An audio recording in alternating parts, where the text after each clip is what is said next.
LDF-ന് തുടർഭരണം ഉണ്ടാകുമെന്നും പിണറായി വിജയൻ തന്നെ മുഖ്യമന്ത്രിയാകുമെന്നും ആവർത്തിച്ച് മുതിർന്ന കോൺഗ്രസ് നേതാവ് മണിശങ്കർ അയ്യർ. തുടർഭരണം തടയാൻ പ്രതിപക്ഷത്തിന് കഴിവില്ല, മണിശങ്കർ അയ്യർ പറയുന്നു. അതേസമയം താൻ അടിയുറച്ച കോൺഗ്രസ്സുകാരനാണെന്നും മണിശങ്കർ അയ്യർ വ്യക്തമാക്കി. ദിൽന വിവരങ്ങളുമായി ചേരുകയാണ്. ദിൽന, മണിശങ്കർ അയ്യരെ പോലെ മുതിർന്ന കോൺഗ്രസ് നേതാവ് കോൺഗ്രസിൽ നിന്ന് പുറത്താക്കി എന്നൊക്കെയാണ് ഈ KC വേണുഗോപാലും ചെന്നിത്തലയും ഒക്കെ പറയുന്നുണ്ടെങ്കിൽ പോലും കോൺഗ്രസ്സുകാരനാണ് താൻ, മുതിർന്ന കോൺഗ്രസ് നേതാവാണ്. മുൻ കായിക മന്ത്രി അടക്കം കേന്ദ്ര മന്ത്രിസഭയിൽ നിർണായക പദവികൾ വഹിച്ചിട്ടുള്ള വ്യക്തിത്വമാണ് അദ്ദേഹം. പിണറായി സർക്കാരിനെ ശ്ലാഘിക്കുകയാണ്, പ്രശംസിക്കുകയാണ്. മാത്രമല്ല അത് തുടരേണ്ടതിൻ്റെ അനിവാര്യതയെക്കുറിച്ച്, അത് തുടരുമെന്നതിൻ്റെ യാഥാർത്ഥ്യത്തെക്കുറിച്ച് അദ്ദേഹം പറയുകയാണ്. എന്തൊക്കെയാണ് UDF LDF എന്ന ആൾട്ടർനേറ്റ് സൈക്കിൾ മുറിച്ചുകൊണ്ട് LDF സർക്കാർ, പിണറായി വിജയൻ സർക്കാർ 2 തവണ തുടർച്ചയായിരുന്നു. സ്വാഭാവികമായി ഈ 75 കൊല്ലത്തിനിടയിൽ ഏറ്റവും നല്ല രീതിയിലെ ഭരണങ്ങൾ കാഴ്ചവെക്കാനായി.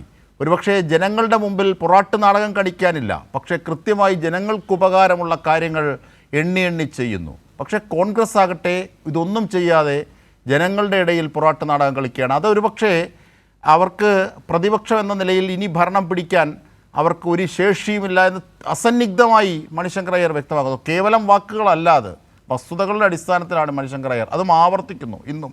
എന്തൊക്കെയാണ് മണിശങ്കർ അയ്യർ പറഞ്ഞത് ദിൽന?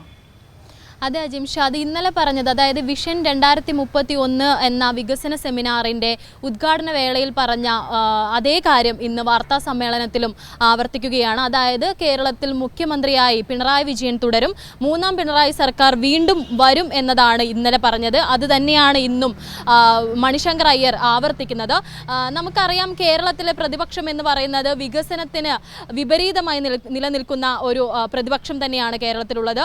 അതിൻ്റെ കാഴ്ച തന്നെയാണ് നമ്മൾ ഈ ഒരു വികസന സെമിനാറിൽ പങ്കെടുക്കരുതെന്ന് പറഞ്ഞുകൊണ്ട് ഒരു തുറന്ന കത്ത് രമേശ് ചെന്നിത്തല, അമർത്യ സെന്നും റോമിന ഥാപ്പറിനും അടക്കം എഴുതിയൊരു കാഴ്ച നമ്മൾ കണ്ടിട്ടുണ്ടായിരുന്നു. പക്ഷേ അതിനെല്ലാം വിപരീതമായി കേരളത്തിലെ വികസനം, കഴിഞ്ഞ 10 വർഷം കേരളം കൈക്കൊണ്ട് വികസനങ്ങൾ എന്തൊക്കെയാണ് നമുക്കറിയാം. ഈ ഒരു വികസന സെമിനാറിൻ്റെ ലക്ഷ്യം എന്ന് പറയുന്നത് തന്നെ അടുത്ത 2031 ആകുമ്പോഴേക്കും കേരളം രൂപീകൃതമായിട്ട് 75 വർഷം പിന്നിടും.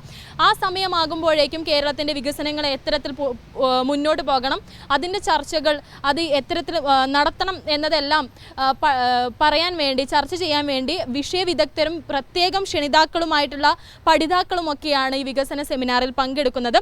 അത്തരമൊരു വേദിയിലാണ് ഇന്നലെ മണിശങ്കർ അയ്യർ ഇത്തരമൊരു അഭിപ്രായം പറഞ്ഞത്.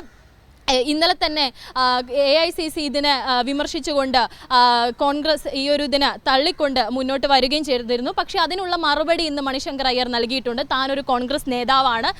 നമുക്കറിയാം, നിലവിൽ കോൺഗ്രസ് വർക്കിംഗ് കമ്മിറ്റിയിൽ പ്രത്യേക ക്ഷണിതാവായി മണിശങ്കർ അയ്യർ നിലനിൽക്കുന്നുണ്ട്. കോൺഗ്രസിനകത്തും പുറത്തുമെല്ലാം വലിയ ശബ്ദം തന്നെയായിട്ട് ഈ ഒരു മണിശങ്കർ അയ്യർ മാറുന്നുണ്ട്. മുൻ കേന്ദ്രമന്ത്രിയാണ്. അത്തരത്തിൽ എല്ലാ രീതിയിലും കോൺഗ്രസിൻ്റെ ഒരു വലിയ ശബ്ദം തന്നെയായി മണിശങ്കർ അയ്യർ മാറിയിരുന്നു. അത്തരമൊരു കോൺഗ്രസ് നേതാവിൻ്റെ ഭാഗത്തു നിന്നാണ് കേരളം ഭരിക്കാൻ പ്രതിപക്ഷത്തിന്, കോൺഗ്രസിനാകുന്നില്ല. VD സതീശനെയും രമേശ് ചെന്നിത്തലയും KC വേണുഗോപാലിനെയും അടക്കമാണ് ഇന്നത്തെ വാർത്താ സമ്മേളനത്തിൽ വിമർശിച്ചത്. രമേശ് ചെന്നിത്തലയും VD സതീശനും ഒക്കെ പറയുന്നുണ്ട് മണിശങ്കർ അയ്യർ കോൺഗ്രസിൽ ഉള്ളതല്ല എന്നുള്ളത്. പക്ഷേ മണിശങ്കർ അയ്യർ പറയുന്നുണ്ട്, ഞാൻ കോൺഗ്രസ്സുകാരനാണ്, ഞാൻ കോൺഗ്രസ് പാർട്ടി വിട്ടിട്ടില്ല, മറ്റൊരു പാർട്ടിയിലും പോയിട്ടില്ല, പക്ഷേ സത്യാവസ്ഥ പറയുന്നു, എന്താണ് കേരളത്തിൽ സംഭവിക്കുന്നത് എന്നതാണ് ഞാൻ പറയുന്നത് എന്ന് മണിശങ്കർ അയ്യർ ആവർത്തിച്ച് പറയുന്നുണ്ട്. ഇന്നും അത് തന്നെയാണ് സംഭവിച്ചത്. വാർത്താ സമ്മേളനത്തിൽ ഇന്നും അത് തന്നെയാണ്, എത്തരത്തിലുള്ളതാണ് ഈ ഒരു കേരളം മുന്നോട്ട് പോകുന്നത് എന്ന് തന്നെയാണ് പറയുന്നത്. വികസനം വരണമെങ്കിൽ ഇടതുപക്ഷം വേണം. കഴിഞ്ഞ 10 വർഷമായിട്ട് ഇടതുപക്ഷം തന്നെയാണ് ഭരിക്കുന്നത്. അത് തകർക്കാൻ ഉള്ള കഴിവ് പ്രതിപക്ഷത്തിന്, അതായത് കോൺഗ്രസിന് കേരളത്തിൽ ഇല്ല എന്നാണ് പറയുന്നത്.